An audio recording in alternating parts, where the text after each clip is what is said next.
오늘 아침 9월의 마지막 주일입니다. 우리 같이 부르신 곳에서 찬양 드리면서 주일 예배 하나님 앞에 올려드립니다.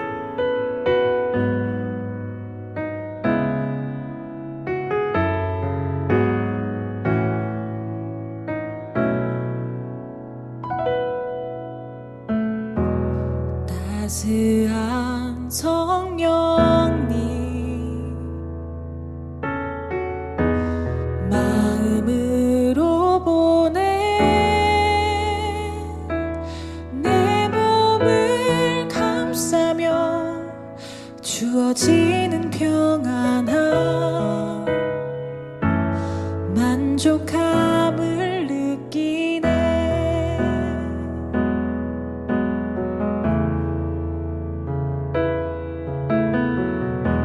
사랑과 진리에 한 줄기 빛 보내 내 몸을 감싸며 주어지는 평안함 그 사랑을 느끼네. 부르신 곳에서 나는 예배하네. 어떤 상황에도 나는 예배하네. 부르신 곳에서 나는 예배하네.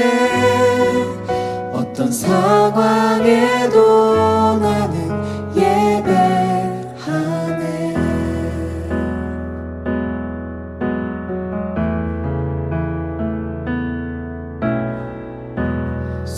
사랑과 진리에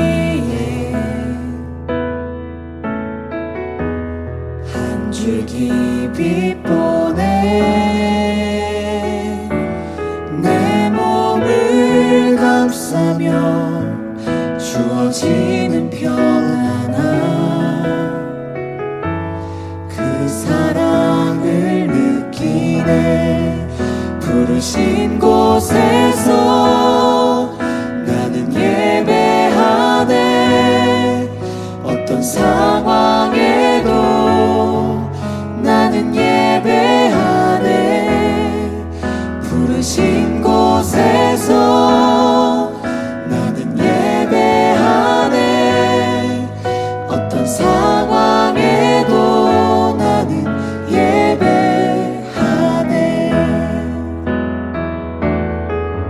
내가 걸어갈 때 길이 되고 살아갈 때 삶이 되는 그곳에서 예배하네. 내가 걸어갈 때 길이 되고 살아갈 때 삶이 되는 그곳에서 예배하네. 부르신 곳에서 나는 예배하네. 어떤 상황에도 나는 예배하네. 부르신 곳에서 나는 예배하네. 어떤 상황에도 나는 예배하네. 어떤 상황에도 나는 예배하네.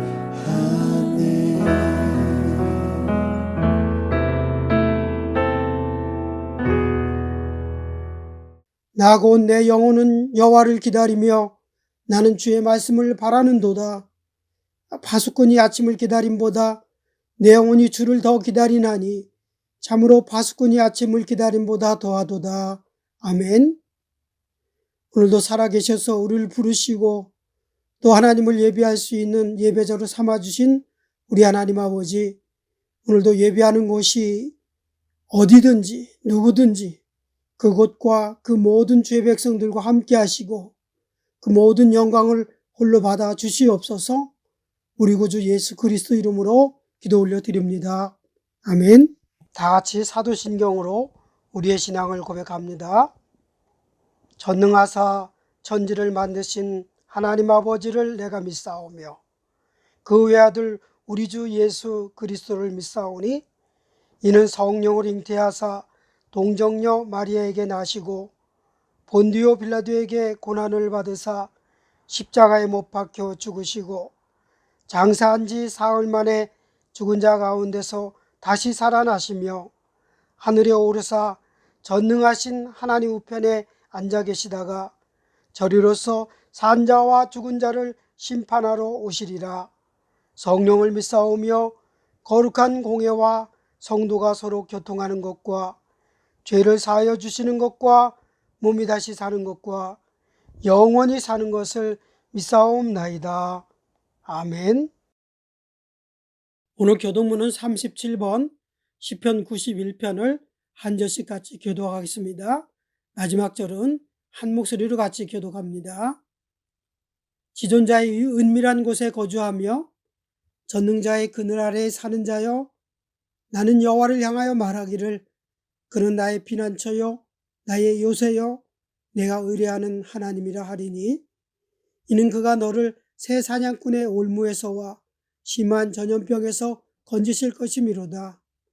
그가 너를 그의 기초로 덮으시리니 내가 그의 날개 아래에 피하리로다. 그의 진실함은 방패와 손방패가 되시나니 1000명이 내 왼편에서 10,000명이 내 오른편에서 엎드러지나 이 재앙이 내게 가까이 하지 못하리로다.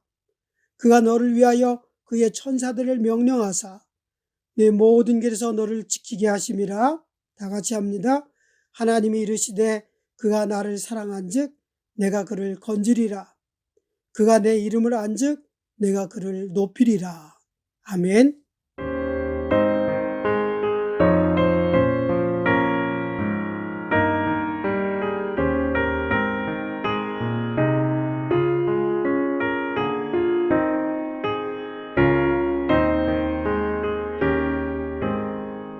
주 음성 외에는 참 기쁨 없도다. 날 사랑하신 주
사랑과 은혜가 풍성하신 아버지 하나님, 지금 이 어려운 가운데 찬송과 기도로 주께 예배드릴 수 있는 은혜를 부어주시니 감사합니다.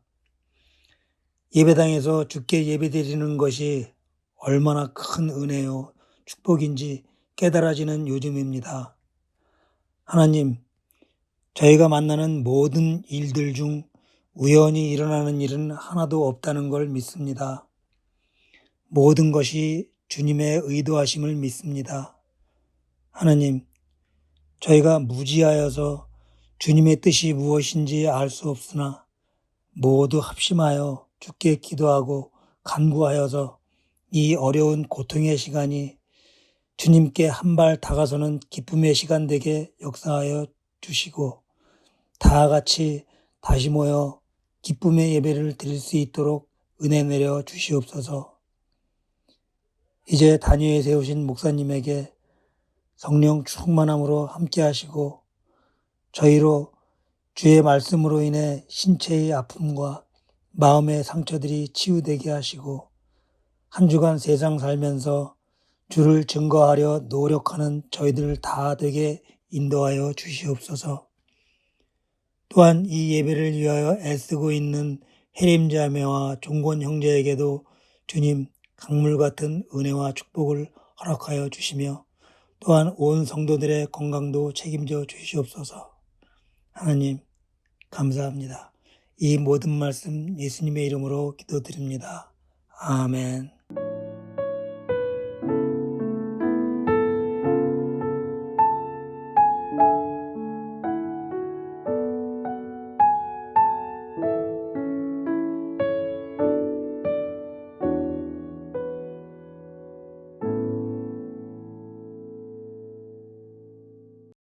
오늘 하나님의 말씀 같이 봅니다. 룻기 2장 1절부터 7절 한 절씩 같이 교독하겠습니다. 나오미의 남편 엘리멜렉의 친족으로 유력한 자가 있으니 그의 이름은 보아스더라. 모압 여인 룻이 나오미에게 이르되 원하건대 내가 밭으로 가서 내가 누구에게 은혜를 입으면 그를 따라서 이삭을 줍겠나이다 하니 나오미가 그에게 이르되 내 따라 갈지어다 하매 룻이 가서 베는 자를 따라 밭에서 이삭을 줍는데 우연히 엘리멜렉의 친족 보아스에게 속한 밭에 이르렀더라. 마침 보아스가 베들레헴에서부터 와서 베는 자들에게 이르되 여호와께서 너희와 함께 하시기를 원하노라 하니 그들이 대답하되 여호와께서 당신에게 복 주시기를 원하나이다 하니라. 보아스가 베는 자들을 거느린 사환에게 이르되 이는 누구의 소녀냐 하니 베는 자를 거느린 사환이 대답하여 이르되 이는 나오미와 함께 모압 지방에서 돌아온 모압 소녀인데 다 같이 있습니다. 그의 말이 나를 베는 자를 따라 단 사이에서 이삭을 줍게 하소서 하였고 아침부터 와서는 잠시 집에서 쉰 외에 지금까지 계속하는 중이니이다. 아멘. 좋은 성도 여러분, 지난 추석도 있었는데 한 주간 잘 지내셨습니까? 추석 명절이라고 그래서 특별한 것은 없었겠지만 그래도 의미 있게 좀 지냈었으면 좋으리라고 생각을 합니다. 계속되는 이 락다운 속에서 우리가 많이 힘들고 하는데 2018년을 기준으로 해보면은 지구상에서 독감으로 사망한 사람이 2천만 명이 넘었다고 합니다. 그래서 언제부턴가 저도 그 닥터가 그 독감 예방주사라고 하죠. 플루 백신을 맞으라고 이렇게 매년 연락이 와서 이렇게 이제 맞고 있습니다. 그러다 보니까 이제 요즘은 여기 한 가지 더 코로나 백신도 평생 또 맞으면서 살아야 하나 그런 걱정을 해보기도 합니다. 근데 며칠 전에 제 눈을 정말 깜짝 놀라게 하는 그런 뉴스 하나를 보았습니다. 아마 여러분들도 보셨으리라고 생각을 하는데 그 LED 있죠? LED. 흔히 우리가 우리말로 발광 다이오드라고 하죠. LED 빛이 사실은 건강에 좋다 나쁘다 굉장히 많이 사용하고 있지만 건강에 좋지 않다라는 그런 말도 있습니다만은, 그런데 굉장히 그 반전의 뉴스가 나온 거예요. 이 백색 LED에서 나오는 그 블루라이트라고 하는 것이, 그 파장이 우리의 망막이나 동공에 좋지 않은 원인을 제공한다, 그런 얘기들을 이 학자들은, 의학계에서는 합니다. 그런데 미국 연구진들이 이 LED로 사람의 이 기도의 조직에서 델타 변이 바이러스, 코로나 바이러스를 그 99.99%, 뭐 99.99%라는 것은 100%나 마찬가지가 아니겠어요? 그러니까는 이 LED를 통해서 이 코로나 바이러스를 99.99% 제거해 줄 수 있다라고 하는 그런 연구 발표를 했다, 이런 뉴스가 뜬 거예요.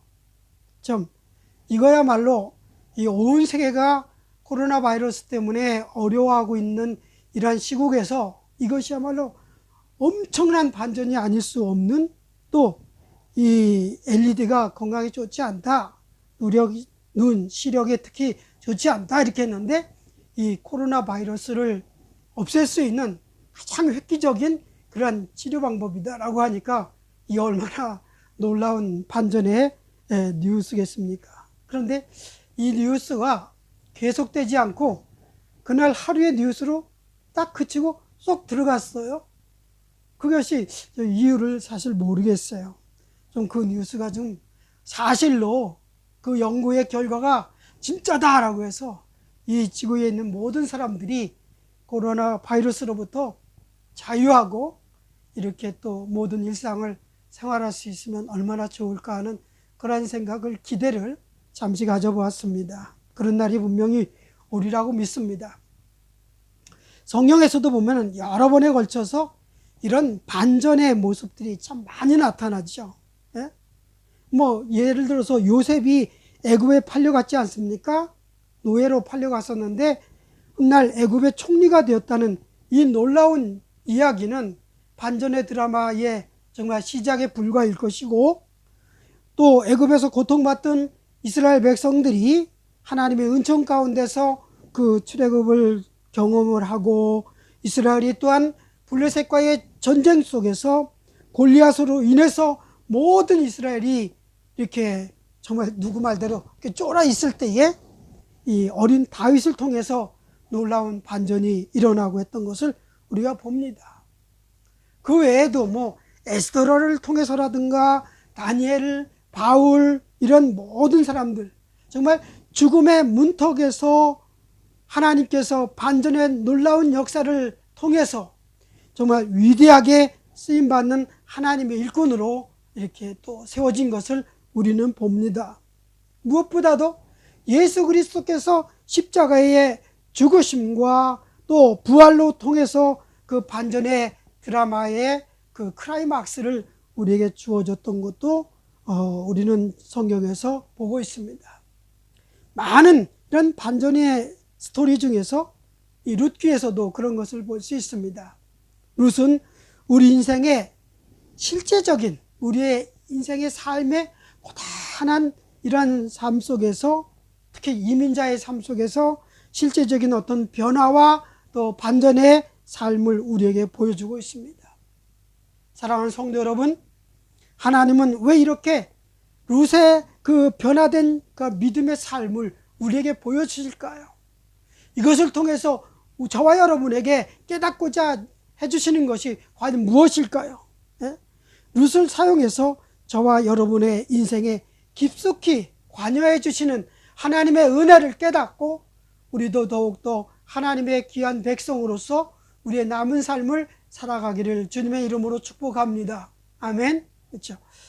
저는 최근에 어떤 한 분의 그 이야기를 유튜브를 통해서 보았습니다. 그분은 한국에서 이제 대학까지 나오고 일본에 유학을 갔습니다. 일본에서 공부를 했는데 일본에서 공무원 생활을 했어요. 일본에서 또 대학 교수에 또 일을 했어요. 그리고 이제 지금은 또 독자적으로 연구소 하나를 운영을 하고 있는 그러한 한국 분이십니다. 그분이 그런 얘기를 해요.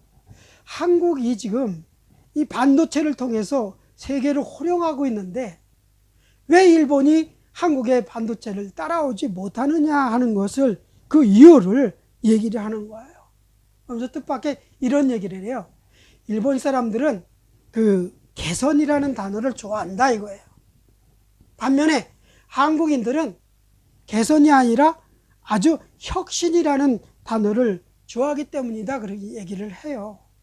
그 얘기를 들으면서 정말 의미 있게 많이 들었는데, 이 개선이라는 것은 조금 이렇게 변화를 주는, 그래서 일본에 장인들이 많은 이유, 또 뭐 200년, 300년 동안 가업을 이루는 그런 가정들이 참 많은 이유가 그렇다는 거죠. 그러나 한국은 개선이 아니라 혁신을 통해서 뭔가 새로운 것을 뭐 확 이렇게 일으켜버리는 그러한 능력이 있다는 거죠. 그렇기 때문에 일본이 이렇게도 안 되고 저렇게도 안 되고 한국의 이 반도체 산업 그 기술을 따라올 수가 없다는 얘기입니다.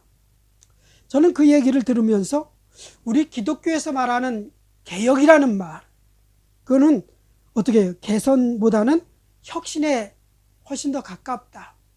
혁신은 오히려 더 뛰어넘는 그러한 말이 이 개혁이다, 이렇게 생각을 합니다. 종교개혁이 그렇고 오늘 하나님께서 룻을 통해서 우리에게 말씀해 주는 것도 바로 그렇습니다. 어떤 변화나 반전이나 개선이 아닌 그 개혁의 모습이 또 이렇게 하나님의 은혜를 통해서 우리에게 날마다 넘쳐나야 될 줄 믿습니다. 그래서 모세는 시편 90편에서 이런 말을 하면서 하나님께 기도를 합니다. 하나님, 우리에게 우리 날 계수함을 가르쳐 주시옵소서. 그리하여 우리에게 지혜로운 마음을 우리에게 얻게 해 주시옵소서. 그렇게 하죠. 하나님, 우리 날 계수함을 가르치사 지혜로운 마음을 얻게 하소서. 이렇게 하나님 앞에 모세는 기도하고 있습니다. 저는 그 말씀을, 그 성구를 굉장히 좋아하는데, 저도 뭐 나이가 먹어가는지 그런 말씀이 굉장히 마음에 많이 들어옵니다. 그러나 뭐 나이 많아서니 들어서 그런 것이 아니라 젊을 때부터 사실은 이 본문 말씀을, 시편 90편 말씀을 참 좋아했어요. 나이 30이 되기 전부터도. 아무튼 우리 인생은 누구나 지금까지 살아온 날들을 계산해 볼 시간이, 그런 필요가 있습니다. 예? 우리 인생을 계산해 보면은 과연 어떤 값이 나올 것인가 하는 것을 한번 추측해 보세요. 우리도 한번 오늘 말씀을 들으면서 우리의 인생을 한번 계수해 보십시오. 내 인생이 어떤 값이 나올 것인가 한번 생각해 보십시오. 오늘 이 룻기에서 몇 가지를 생각해 보는 것은, 첫째로 내 인생이 불신앙으로 살았는지 믿음으로 살았는지 그 값을 한번 계산해 보자 라는 겁니다.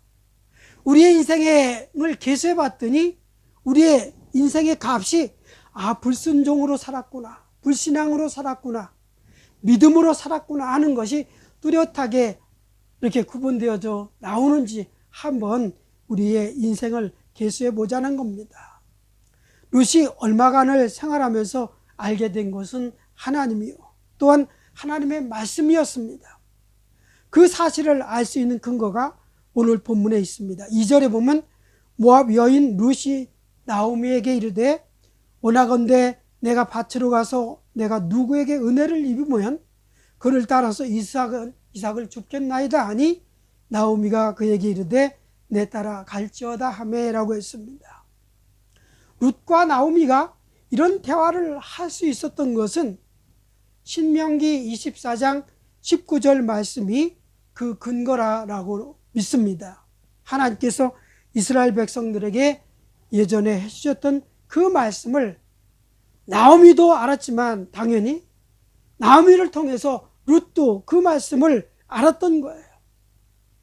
룻기 14장 19절에 보면 네가 밭에서 곡식을 벨 때에 그 한 몫을 밭에 잃어버렸거든 다시 가서 가져오지 말고 나그네와 고아와 과부를 위하여 남겨두라. 그리하면 네 하나님 여호와께서 네 손으로 하는 모든 일에 복을 내리시리라 라고 말씀했습니다.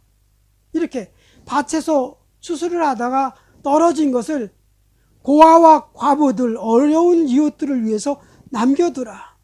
그렇게 하면 하나님께서 너의 손을 더 복되게, 모든 일 가운데 복되게 하시리라 라고 하는 말씀을 이미 오래전에 신명기 24장 19절에 이스라엘 백성들에게 해주셨던 것이죠.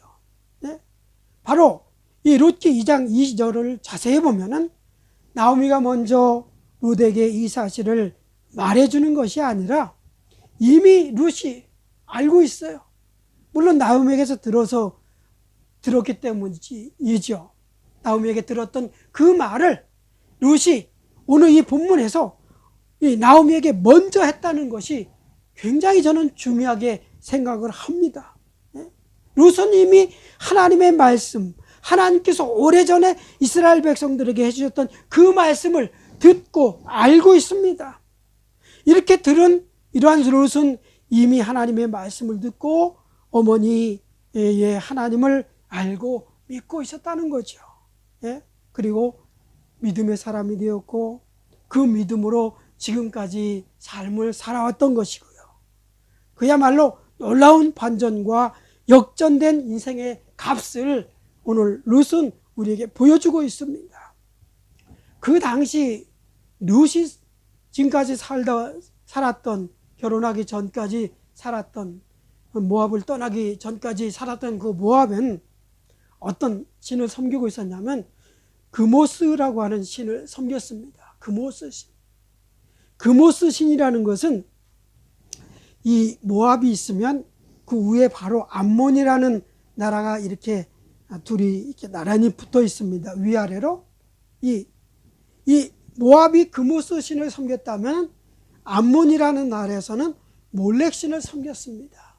그런데 그모스 신이나 몰렉 신이나 공통적인 것은 뭐냐면 인신공양, 즉 산 사람을 제물로 이렇게 바치는, 하나님께서 가장 싫어하시는 그런 우상 숭배를 그렇게 만연하게 행했다는 그런 것을 우리는 알아야 됩니다. 그런 나라에서 살았던 이 룻이 하나님을 알고 이제 하나님을 섬기고 하나님의 말씀을 듣고 이제 그 말씀대로 살았다는 거예요.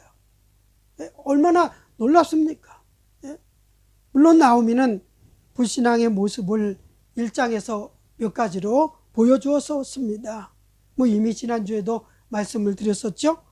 나오미가 모압으로 옮겨간 일 그 자체가 불신앙이었고, 이방 여인을 며느리로 삼아서 두 아들을 혼인시킨 것도 그렇고, 또 자신의 죄를 은폐하려고 했던 것도 또 그렇게 모든 것이 불신앙의 모습이었었습니다. 그러나 룻기 2장에 이르면은 하나님은 나오미에게 남아있던 믿음의 그루터기를 사용하십니다. 믿음의 사람이, 베들레헴에서 믿음으로 살았던 사람이 모압 땅에 와서 믿음의 삶을 잃어버린 것 같았지만 다 잃어버린 것이 아니고 그 믿음의 그루터기가 남아있는 것을 아시고 하나님께서는 그 나오미의 믿음의 그루터기를 사용하십니다. 하나님은 사람들의 모든 삶은 불신앙의 길에서 벗어나 믿음의 길로 나아가기를 원하십니다. 하나님이 말씀하신 것을 찾아서 우리가 지금까지 살아왔던 길이 어떤 길이든지 이제 방향을 한번 탁 돌이킬 때가 되었습니다. 먹고 사는 문제뿐만이 아니라 가정과 교회와 그 경제, 교육, 정치를 비롯해서 사람이 살아가는 모든 삶의 영역에서 그렇게 이제 믿음의 삶으로 돌이키는 그러한 새로운 결심이 우리에게 있어야 될 줄 믿습니다. 여러분의 인생이 얼마이십니까? 지금까지 우리가 어떤 인생을 얼마나 사셨는지 우리 각자가 잘 아시겠지만 우리가 우리의 인생을 잘 계수해 보아서 내 인생의 그 인생의 값이, 내가 지금까지 살아온 그 인생을 계수해 보니 불순종으로, 불신앙으로 나왔다, 믿음으로 나왔다, 이런 것을 잘 헤아리면서 우리에게 주어진 그런 삶의 모습을 하나님의 은혜 가운데 다시 한번 점검해 보는 저와 여러분이 되셔야 될 줄 믿습니다. 두 번째로 우리 인생을 계수해 보면은 거역으로 살았는지 순종으로 살았는지 그것이 분명하게 또 값이 나올 줄 압니다. 나오미는 불순종뿐만이 아니라 거역하는 인생을 살았습니다. 나오미와 그녀의 남편은 모압으로 내려감으로써 하나님의 뜻을 거역했고, 두 아들을 모압의 여인들에게 혼인시킨 것을 통해서 하나님의 뜻을 또 거역했고, 또 하나님의 말씀을 거역했다는 것은 곧 하나님을 멸시하는 것과 다를 바 없었습니다. 생각해 보십시오. 멸시한다라고 하는 것이 무슨 뜻입니까? 있는데도 없는 것 같이 완전히 무시한다는 얘기입니다. 우리가 가정에서 또 사회에서 거역이라는 말을 많이 이렇게 사용합니다. 무시라는 말을 많이 사용합니다. 만약 가정에서 자녀들이 부모 말씀에 거역하는 것은 부모를 없는 것 듯이 멸시하는 거예요. 부모가 멀쩡히 살아계신데 부모님 안 계신 듯이 이렇게 행동하면은 이것으로서 부모에게 얼마나 큰 상처와 아픔이 되겠습니까? 거역은 곧 자신의 마음이 완악해졌다라고 하는 증거고 하나님께는 죄가 되는 것이에요. 부모 없이도 내가 살아갈 수 있다. 하나님 없이도 내가 살아갈 수 있다. 그렇게 하는 것이 이렇게 무시요 멸시인 줄 압니다. 성경을 아무리 살펴보아도 하나님의 뜻을 거역해서 어떤 좋은 인생을 살았다고 하는, 어떤 좋은 인생의 답을 얻었다고 하는 그런 결과의 모습은 전혀 찾아볼 수 없습니다. 거역이 우리 인생에 미치는 것은 고통이고 괴로움이고 혹은 하나님의 책망일 뿐이다 라는 것을 잊지 마셔야 됩니다. 사랑하는 성도 여러분, 우리는 이 거역하던 자리에서 일어나야 됩니다. 룻이 바로 그것을 우리에게 보여줍니다. 룻은 먼저 나오미의 말에 이게 순종할 자세를 보입니다. 2장 2절을 다시 보면 룻이 나오미에게 이르되 원하건대 내가 밭으로 가서 내가 누구에게 은혜를 입으면 그를 따라서 이삭을 주겠나이다 하니 나오미가 이르되 그에게 이르되 내 따라 갈지어다 라고 했습니다. 또 룻은 밭으로 나가서 추수하는 자들에게 이 복종할 자세를 취합니다.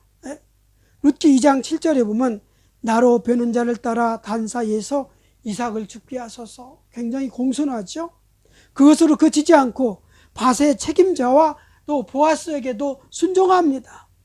2장 10절을 보면 룻이 엎드려 얼굴을 땅에 대고 절하며 그에게 이르되 나는 이방 여인이거늘 당신이 어찌하여 내게 은혜를 베풀며 나를 돌보십니까? 라고 이렇게 얘기합니다. 룻의 이와 같은 일련의 행동에는 진실로 순종하는 사람들의 모습이 보입니다. 시어머니에게든지 또 이 밭에서 추수하는 사람들에게든지 그 밭의 책임자에게든지 아니면 주인 보아스에게든지 누구에게든지 예의 바르고 겸손히 자신을 낮추고 순종의 자세를 취합니다.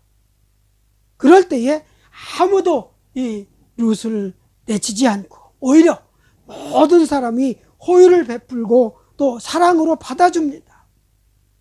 특히 보아스는 내 딸아라고 하는 그런 호칭까지 사용하고 있습니다. 룻에게 불필요한 모든 것들은 다 막아주고 룻에게 필요한 것들은 다 제공해주고 얻게 해주고 갖게 해주고 그런 축복을 허락해 줍니다. 하나님은 하나님에게 뿐만이 아니라 사람들을 향해서도 이렇게 순종하고자 할 때에 더욱 큰 사랑으로 저와 여러분들을 보호해 주시고 더 귀한 것으로 우리를 인도해 주시고 또 축복해 주실 줄 믿습니다. 하나님은 순종하는 사람들과 함께 역사하셔서 정말 모든 일 가운데 크게 하나님의 능력을 베풀어 주실 줄 믿습니다. 이렇게 순종의 그 인생의 값을 계수해 보니 순종으로 살아서 이렇게 하나님 앞에 귀하게 쓰임 받았을 때에 룻은 정말 예수 그리스도의 족보에 오르게 되는 놀라운 영광스러운 은혜를 이렇게 얻게 되었습니다. 우리 사랑하는 성도 여러분, 우리도 우리의 인생을 잘 계수해서 정말 내 인생이 거역으로 살았는지 불순종으로 살았는지 순종으로 살았는지 그 값을 이게 잘 받아서 100점 맞고 난 어린아이들처럼 정말 이 100점짜리 시험지를 흔들면서 자랑하는 그러한 저와 여러분이 될 수 있기를 간절히 소망합니다. 마지막으로 우리의 인생을 계산해서 괴로움이 아니라 감사의 결과를 얻어낼 수 있는 저와 여러분이 되기를 간절히 바랍니다. 우리의 인생값이 다 계산해 봤더니 괴로움이다, 고통이다. 그러면 그 인생이 얼마나 힘들겠습니까? 얼마나 슬프겠습니까? 그런 우리 인생의 값을 다 계산해 보니까 감사가 넘쳐요. 놀랍습니다. 정말 모압 땅에서의 룻의 삶은 괴로움의 연속이었습니다. 만약 나오미가 베들레헴으로 돌아가고 룻이 모압 땅에 그대로 머물러 있었다면 그 인생은 매일매일 시어머니를 원망하고 또 먼저 죽은 남편을 원망하고 가난 속에서 괴로운 삶을 살아갔을 것입니다. 그러나 믿음으로써 하나님을 만나고 하나님을 섬기며 하나님의 백성들과 함께 살고자 하면서 옛것을 다 버리고 베들레헴에서 새로운 인생을 살아가는 그 순간에 매일매일에는 모든 것이 다 감사로 충만했습니다. 사실은요, 나오미조차 기대하지 못한 일이었습니다. 우리가 흔히 누가복음 15장에서 보는 이 탕자는 어떻게 했어요? 탕자도 계산을 해봤어요. 돼지 우리에서 그 쥐업 열매를 먹으면서 일순간 계산을 해봅니다. 내가 만약에 내 인생을 지금 여기서 정리를 계산해보고 아버지에게 돌아가면 플러스 마이너스 막 계산을 해보죠. 그랬을 때에 이 탕자는 어떻게 해요? 내 아버지 집에는 좋은 것이 많은데 어쩌면 나에게 조금이라도 좋은 것이 돌아올 수 있어 라고 하는 그런 값을 얻고 이렇게 자기 부모에게도 아버지에게도 돌아가는 거죠. 나오미가 베들레헴으로 돌아오자 할 때는 전혀 그렇지 않습니다. 아무리 계산을 해봐도 남는 게 없어요. 플러스 되는 것이 없어요. 돌아간다고 해도 뭔가 보장되는 것이 아무것도 없었습니다. 오히려 사람들이 시선이 굉장히 두려웠던 거죠. 두 며느리를 데리고 가지 못한 것도 그런 이유 때문이었거죠. 그렇죠. 룻 역시 마찬가지로 모압에서 고생하나 베들레헴에서 고생하나 매한가지라고 그런 생각뿐이었을 것입니다. 그런데 룻이 정말 기대할 수 없었던 일들이 매일매일 연속 발걸음이 닿는 곳에서 계속 나타납니다. 만나는 사람마다 호의적이고 행하는 일마다 놀라운 기적들이 나타나고 감사한 일들이 끊이지 않습니다. 우리가 오늘 7절까지만 봤지만 8절을 보시면 보아스가 룻에게 이르되 내 딸아 다른 밭으로 가지 말며 여기서 떠나지 말고 나의 소녀들과 함께 있으라. 9절 그 소년들에게 명령하여 너를 건드리지 말라. 목이 마르거든 그릇에 가서 소년들이 기러온 것을 마시라. 또 10절 룻이 엎드려 이르되 나는 이방 여인 영혼을 당신이 어찌하여 내게 은혜를 베풀며 나를 돌보십니까? 사랑하는 성도 여러분, 이것으로 끝이 아닙니다. 12절 이하에 나타나는 또 다른 일들은 룻의 삶에 감사가 넘치게 합니다. 나오미는 1장 21절에서 내가 풍족하게 나갔더니 여호와께서 내게 비어 돌아오게 하셨느니라 했지만 반대로 룻은 그야말로 빈손으로 모압을 떠나왔지만 베들레헴에 이르러서 모든 것이 풍족하게 되었습니다. 하녀 같다고 여겼던 자신을 누가 이렇게 영접해주고 기쁨을 주고 만족을 주겠습니까? 요한복음 3장에서 세례 요한이 말한 대로 하늘에서 주신 바 아니면 사람이 아무것도 받을 수 없느니라. 아멘. 그렇습니다. 룻에게 일어났던 이런 모든 풍족함, 감사는 바로 하나님께서 허락해 주신 줄 믿습니다. 하나님과 더불어 인생을 살아가면은 그 인생을 계수할 때에 이런 값을 얻을 수 있습니다. 하나님을 만나면, 하나님을 영접하고 내 인생의 모든 것을 하나님께 맡기면 이런 역사를 얻게 되고 이런 값을 얻을 수 있습니다. 나오미의 인생을 계산해 낸 것이 제가 한번 계산해 봤습니다. 불순종 플러스 거역 플러스 괴로움 플러스 뭐예요? 제로. 아무것도. 나오미의 인생을 계산해 보니까 영적 파산이다 라고 하는 것밖에는 결론이 없습니다. 그런데 여러분, 룻의 인생을 계산해 보니까 믿음 플러스 순종 플러스 감사 해보니까 무한대의 축복이, 영육간의 풍성한 하나님의 축복이 룻의 인생의 값에, 이 인생을 계산해 본 값이다라는 것을 우리가 봅니다.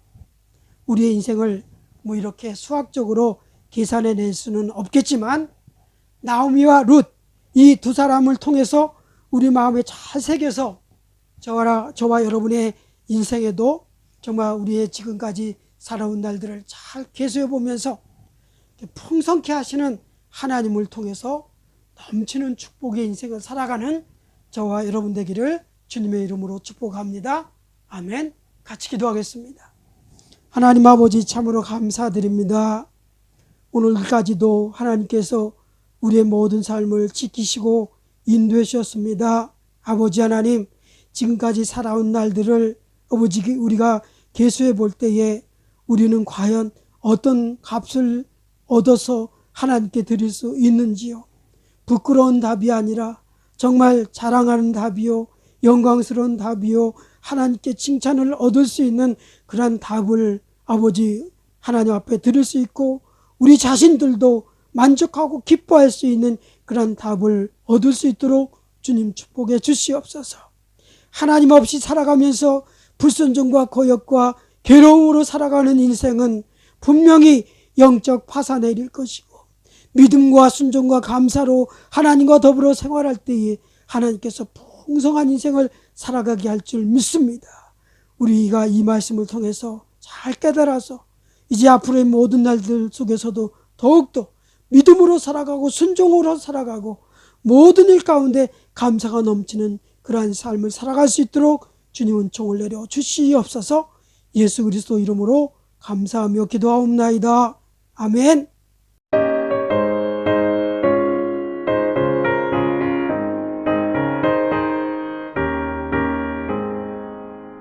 내 영혼에 햇빛 비치니 주 영광 찬란해. 이 세상 어떤 빛보다 이 빛 더 빛나네. 주의 영광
교회 소식을 몇 가지 전해드립니다.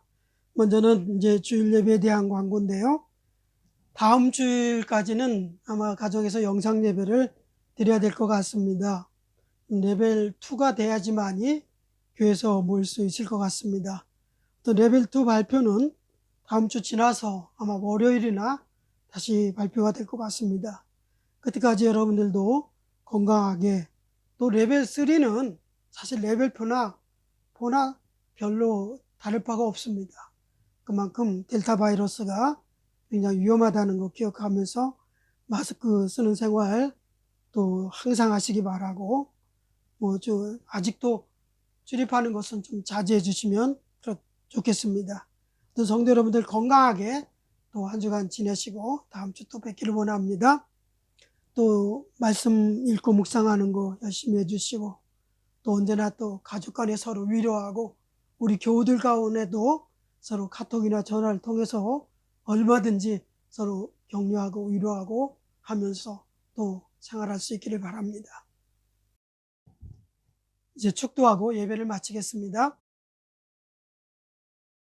지금은 우리의 죄를 대속해 주신 우리 주 예수 그리스도의 은혜와 한없이 크고 넓으신 하나님의 사랑과 성령님의 교통 역사하심이 오늘도 이 험한 세상에서 항상 우리가 믿음으로 살고 순종으로 살고 감사로 살아서 날마다 하나님이 허락해 주신 귀한 복된 삶을 살아가길 소망하는 우리 모든 주의 백성들과 저들의 가정과 일터 자녀들 머리 위에, 그리고 또한 세계 모든 교회와 선교지 위에, 그곳에서 사역하는 모든 주의 종들 위에, 또 고통당하는 모든 주의 백성들 위에 지금부터 영원까지 함께 있을지어다. 아멘.